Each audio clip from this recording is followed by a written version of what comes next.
Good morning mga kalakotsera! Today, samahan niyo ako pumunta sa Gent City. Now, we are riding on a free shuttle bus from bybthe. Iniwan namin yung sasakyan kasi bawal daw ang mga private cars inside the Gent Central. The only transportation na makikita natin is tram, mini shuttle bus, and bikes lang daw. So, let's find out. So here I am now exactly at the Gent Central Station, and this is also the pickup and the drop-off going back to Weber. So let's have a walk again.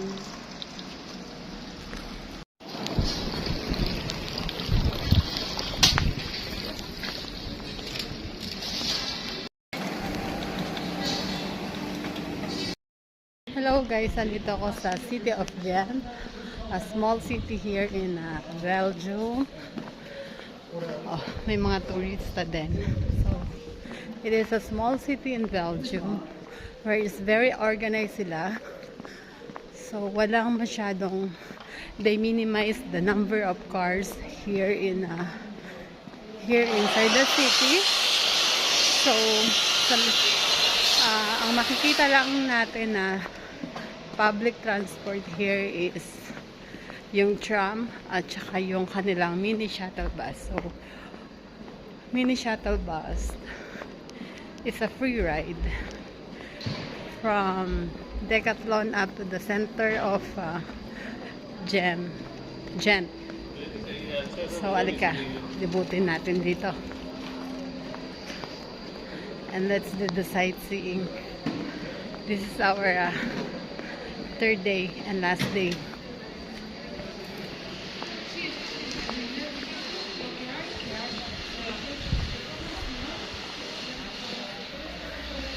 Ang linis talaga ng Belgium.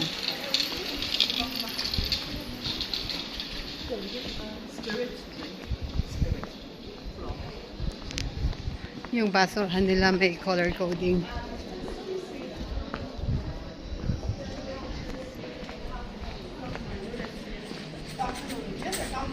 So, andito na naman tayo. Anong street to? Yan. So, yan lang yung miikot na sasakyan dito. Yan, yung tram. Let's see what's in the street here. So, bawat street, mga malls and restaurants. Ja. Kasi puro bike lang.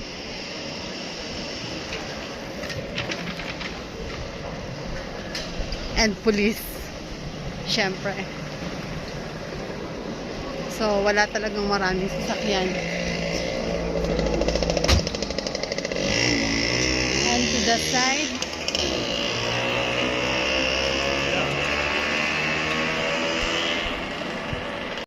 so this time guys, papasukin natin yung graffiti street where they painted the walls. All the streets from here going to the next, they painted it. So, alika, pasukin natin. So, ano nga ba ang graffiti? Graffiti is an artwork written, painted, or drawn in the wall by an artist expressing their ideas within the public view. Like wall like this, a lot of wall paint. When the street covered by the artwork, the graffiti, it will become more colorful. May rules nga ba dito? Yes, there is. Number 1 rules nila is to respect the artwork of the other that is better than yours. And here in Gent, they also have to respect the local resident to have the necessary evening rest. So, you can do everything what you want, but at night, it should be silent. You killed graffiti. I hope you're happy now.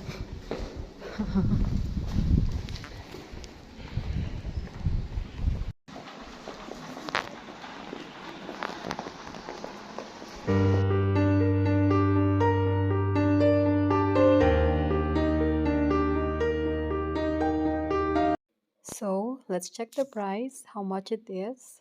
€12 for 50 minutes ride. Okay, so we're going to ride the boat now. So that boat, it's good. Let's see. ¿Ustedes quieren un texto en español? Sí, sí, ¿sabes? Sí queremos, ¿eh? Ah, sí, español No, está si bien. propusieron un texto con... Vale, entendemos francés y español. Inglés. Inglés también. Pues catalán. The boatmen are asking where we came from so he can decide which language he have to speak, like Dutch, French, English, and Spanish, and still he decided to speak in an English language. So the boat ride is about to start. All we have to do is sit back, relax, enjoy, and listen while the boatman tell us about the Gent's history.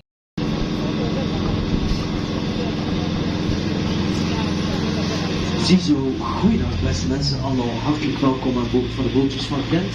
Hier zitten Nederlanders vooraan, maar zaten tussen jullie nog mensen die Nederlands mag praten? Nee. Ja, goeiedag. Ja, u kent het concept, hè? Een boottochtje met een historische uitleg over de geschiedenis van deze stad. En met het mooie weer, dat is de allerbelangrijkste factor. Zo, hopelijk. Let me be your guide and your captain. I tell you something about the history of this beautiful city. Did you know where the name of the city comes from? Ghent? Well, Ghent. That's already interesting to start with. Ghent is derived from an old Celtic word Ganda. And this is an old Celtic word for confluence of two rivers. Because Ghent was founded at the confluence of this river here, called the Lys, and the other one that runs about 1 mile in that direction is called the Scheldt. And it's there, about 1 mile in this direction in the bird's fly, where we had our very first harbor, Portus Ganda. That was the place of birth of this city. Well, yeah, where Ghent was founded around 630 by a French monk. The second oldest harbor of Ghent became this one here, between those two quays and those two bridges. Can you imagine? What Ghent thrived on during Middle Ages and Renaissance was the trading of cloth and grain. We had so much grain here coming from the north of France, from the region of Artesia.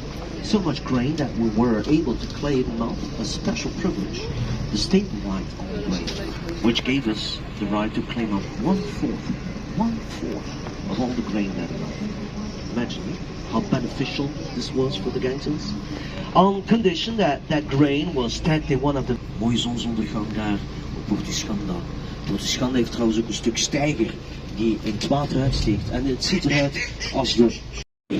Willem Zwaai, Alfonso XIII, and many more of the contemporary heads of state. This is the rear side of the St. Michael's Church here on the right. What can we notice? Well, is that this church was built very close to the water. A little too close, as a matter of fact. The brewers that sponsored for the construction of the St. Michael's Church realized that the foundations of the church were too sandy to support a tower of 134 meters that was planned. Dus hier aan de rechterkant zien we de achterzijde van de Brouwerskerk. De Sint-Michielskerk heet ook wel de Brouwerskerk. Tot op heden is dit de grootste kerk van onze stad gebleven. Altijd geweest de toren op de hoogste van onze stad, met 134 meter. Maar aan het einde van de 17e eeuw, toen stelden de brouwers vast dat de fundering van die kerk daar gewoon veel te dicht bij het water lagen. Saai, breken staat af. Ja. Wel ja, ze werden dan ook de inquisiteurs, hè. De 16e eeuw, oude eeuw van reformatie voor de zuidelijke Nederlanden. Toen Calvinisten en protestanten hun preken buiten de stad moesten houden. De zogenaamde hagepreken. Ja. Ja, om zich te wreken stonden zij daar binnen. Tijdens de beeldstorm van 1566 namen ze niet enkel genoegen met het leegdrinken van de wijn uit de kelders, maar die keer goten ze zelfs al die manuscripten in de rivier. De chronieken van Marcus van Vaarnewijk beschreven het moment waarop al die boeken door de ramen gegooid werden als de bladeren dwarrelden hier in het rond, als waren het sneeuwvlokken op een winterdag. het wat gegeven hadden. En dit was heel lang het chicste culturele centrum van de Universiteit van Gent. Maar ik heb gehoord dat de universiteit dan weer andere plannen mee heeft. Ze gaan verkopen. Ze zoeken nog altijd naar investeerders. Het is dan op loopduur gedaan. Weet jullie nog van daarnet? Het gildehuis van de vrije schippers? Met die karaveel daar boven de deur? Maar we hadden ook onvrije schippers. Dat waren dan de bruggelingen. En bruggelingen werden heel hard aangepakt.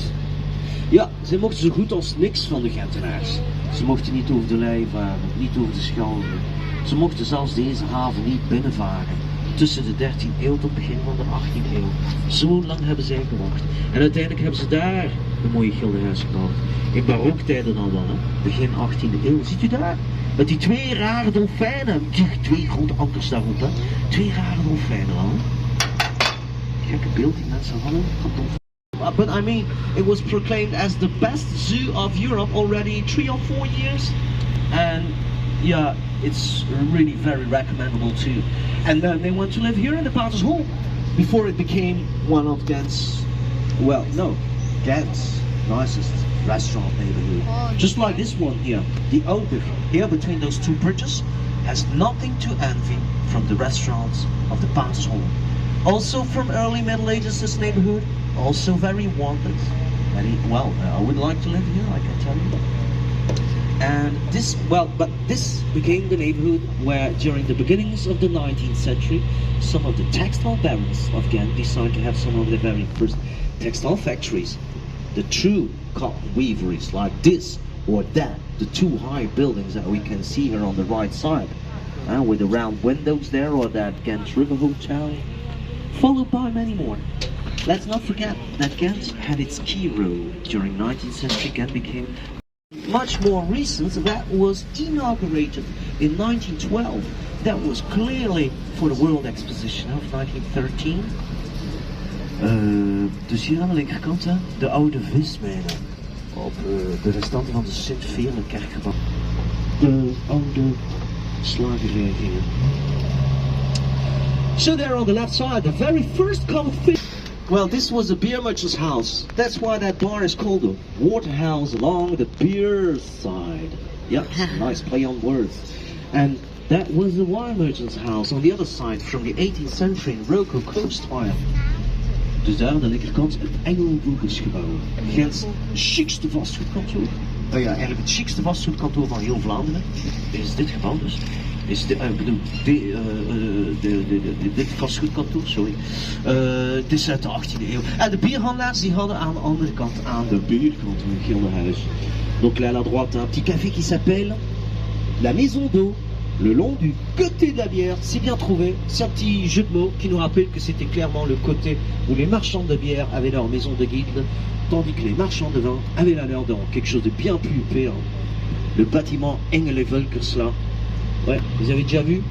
Mostly the Carmelite monks. Those were the monks that fled from Palestine, from Mount Carmel, thus Carmelite. And here in Belgium, they first chose for the French-speaking part. They all went to the Abbey of Carmel. Everything was centralized there for quality reasons and for hygienic reasons. Nowadays, it's a promotional center for all kinds of regional products. Like our gamba hair. Also, yeah, it's softly swinging on that woodwork inside. That woodwork, not to be seen now because they are temporarily closing the old butcher house because they are restoring it from the inside now. Yeah, it lasted 16 years before they decided to. You can also notice the inclination on that. Many houses all over Europe were built like this. They were built in jetty. As a handy way to avoid some taxes. Those ground taxes that were always calculated over the scale of the ground level. And this here is called the Bridge of Decapitation. So no need to tell you what happened here.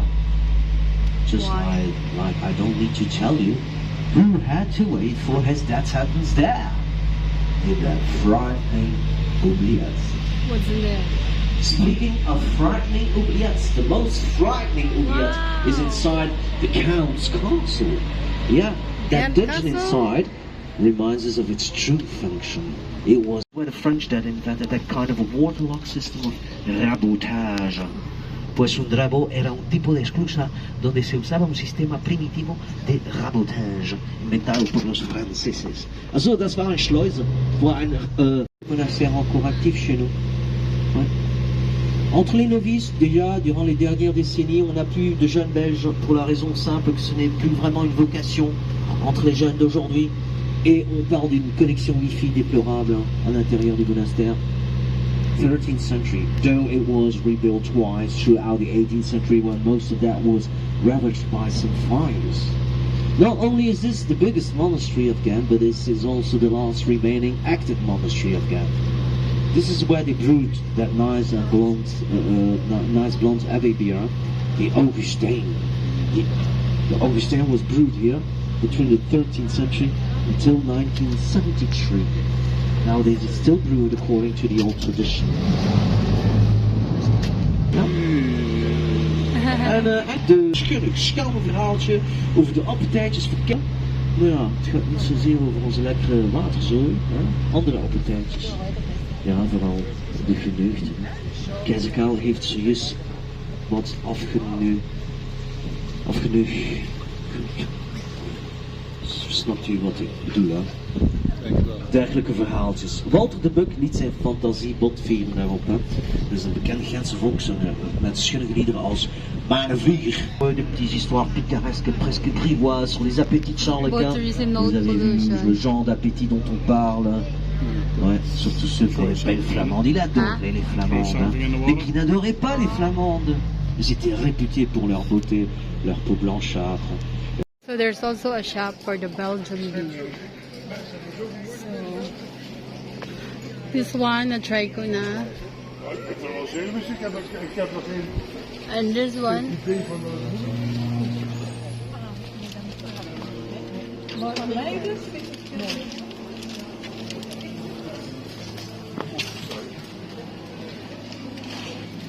Beers and cigarettes. Wow guys, grabe, ang ganda. Ito yung simbahan. Ang ganda oh.